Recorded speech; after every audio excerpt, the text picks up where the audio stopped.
Hey everyone, this is Race for Survival at race4survival.com, and on YouTube we have a few channels there, and Facebook, Twitter account too. So today is Saturday, September 26, 2015. Thanks for joining me. In the first video I covered mostly just racial issues, and the second and third videos here I'm going to cover the immigration or invasion news that's going on.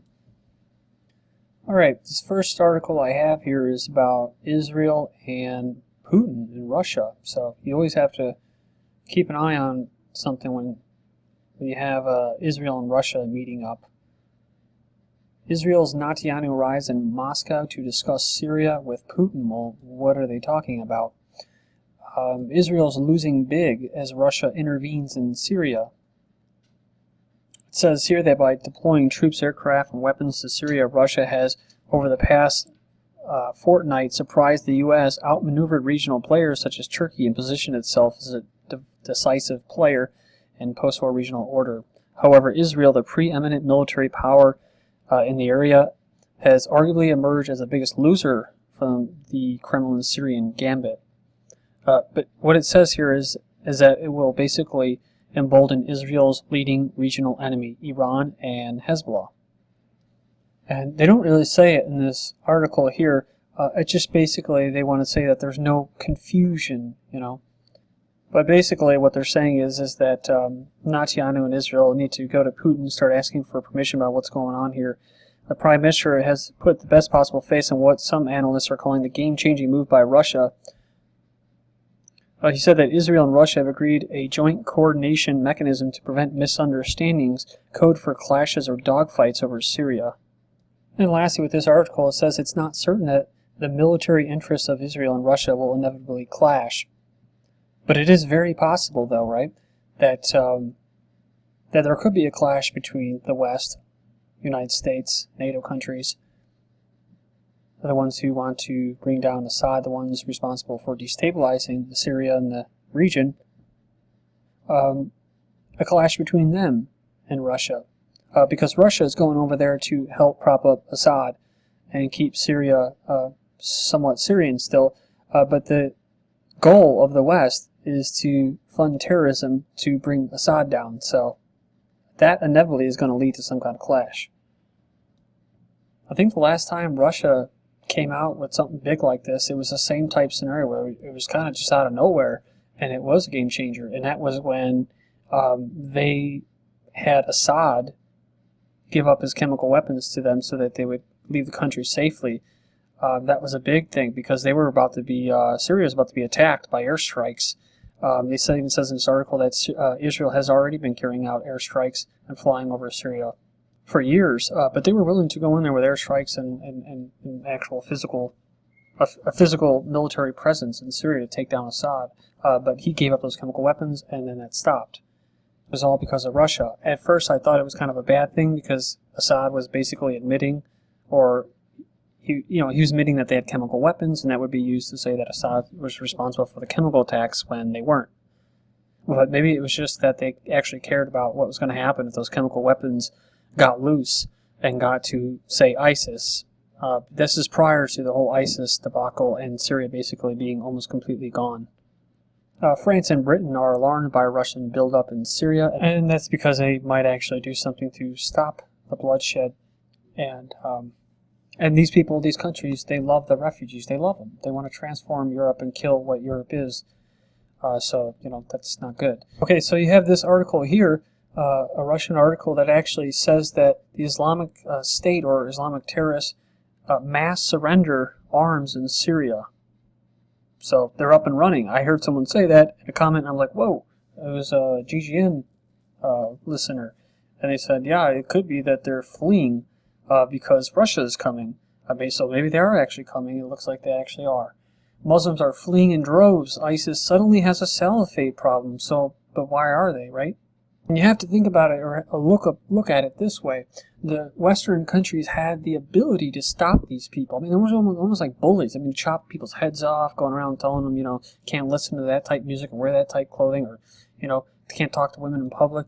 And these are all things that the West, they're all saying how democratic and free they are, and about women's rights and all kinds of crazy individual rights, but they don't give a shit about the people over in the Middle East that were living under this Islamic State that they were responsible for creating.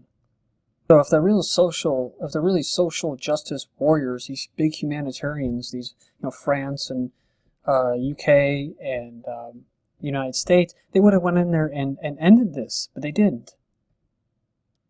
And so now these big bad terrorists are actually fleeing because the Russians are supposedly coming. They're going to have an actual enemy. In Denmark, Muslims marching through the streets demanding a salafate, so it seems reasonable enough. And the Islamic State has a message of their own for Muslims hoping to go to Europe. They say those who leave their territories are making the biggest mistake of their lives. You are very close to the land of Islam, close to the land of the Salafate, but you choose to cross the sea and kill your children only to reach the land of disbelief. It is interesting that he's saying that French jihadist tells Muslims that Europe is an imaginary paradise and a mirage that will not give safety nor dignity, not even luxury. And you're actually seeing a lot of these people out protesting, demanding luxury and stuff like that. What is it, in Sweden, there's ads going out saying that basically they're promising Swedish blonde women as sex slaves to them, all kinds of other nonsense. So maybe they'll just turn around and leave. Actually, that's what I saw in another article. Refugee family demands to be settled in Germany or they'll go back to Syria. Family of migrants have demanded that they are settled in Germany and they have refused to seek asylum in any other European country. These aren't just refugees, these are opportunists and these are terrorists. These are people that are leaving trash behind them. These are not the type of people you want in there, in your country. They're not going to assimilate. And they pose a threat. And they're not really contributing much. Norwegian intelligence agency says the arrival of refugees is an increasing national security threat. Say what? Oh, it's the risk of the far-right extremists and not the asylum seekers themselves that are causing concern. Ooh. It says here, this is because opposition to immigration is one of the most important issues and important mobilization factors for the groups. Well, of course, yeah, you're talking about the extinction of indigenous Europeans in their own soil. So yeah, that's going to mobilize people. I mean, you're the media and all these people that are promoting this. You're doing this. You're carrying this out. So you created this monster, this crisis. Now you got to deal with it. And if you don't deal with it and start talking about race realistically, then it will lead to violence and killing and even worse.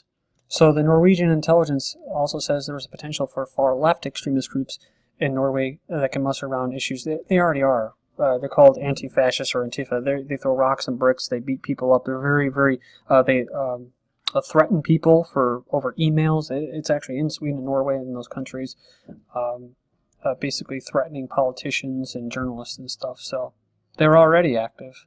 But this guy said the possibility of militants linked to ISIS and other jihadist groups arriving as asylum seekers was not a central concern for agents, just the people that are going to deal with them. Like we said in Sweden, it's not the Muslim rapists that are the dark forces in Sweden. Now the dark forces are those who try to do something about it because their legal system and their sellout politicians aren't doing anything about the rape jihad being carried out in Scandinavia. They're just ignoring the problem because it doesn't fit the narrative. ISIS signing up Syrian refugees as they land in Germany, and children are the targets. ISIS recruiters are moving among the masses of Syrian refugees in Germany to try to sign them up for the Holy War. Refugee or terrorist, shocking moment, migrant makes an ISIS-inspired beheading gesture. This is the chilling moment, a young asylum seeker, or we call them Invader, waves through a camera before imitating an ISIS-style brutal beheading gesture to a European television audience. The two leaders of the Hungarian border assault were jihadi butchers preparing attacks on European soil. Here's some photos of them. More seriously, they found that he had fought within, one of these guys, within the Free Syrian Army, who was then in the ranks of al-Nusra Front, the Syrian branch of Al-Qaeda. But they're just moderate rebels, right? So if you're new to this information and you think I'm just pulling this stuff out of my behind, I've been covering this for about 4 years now, so I do know what I'm talking about here. In Syria, American-trained forces accidentally gave equipment to the terrorists. There's the actual article. U.S.-trained Syrian rebels gave equipment to al-Nusra, says the U.S. military. Remember that refugee that was tripped? Oh, that refugee that was tripped by the evil Petra, white nationalist journalist. It was actually al-Nusra al-Qaeda operative. That's right. So that was the guy that supposedly went all the way to, what was it, Spain, and got a job within like a week. In Austria, a secret government report warns of breakdown of public order, inter-ethnic and inter-religious conflict among migrants, and of course against the hosts too, right? Can't forget about them. Basically, they said their benefit system is being overwhelmed, and they don't have basically the resources to maintain public order and peace. And this is not the first time it's happened. We've covered this before at Race for Survival. Massive police deployment required to suppress a battle among Muslim asylum seekers. The battle is between Syrian and Afghan factions when an Afghan threatened an 11-year-old Syrian girl with a knife. 40 police vehicles were deployed to contain it. Afterwards, the Syrians refused to return to the accommodation and were allowed to camp outside. On a side note, I believe it's 30% of those who are going into Germany aren't even Syrian refugees. You know this, the governments know this, that there's, 20% of them are actually terrorists. There's also opportunists. So, and then the rest are economic migrants. So, very small portion of them are actually fleeing from war. Some plane passenger turns abusive after flight staff runs out of, I guess, some Islamic food or Middle Eastern food.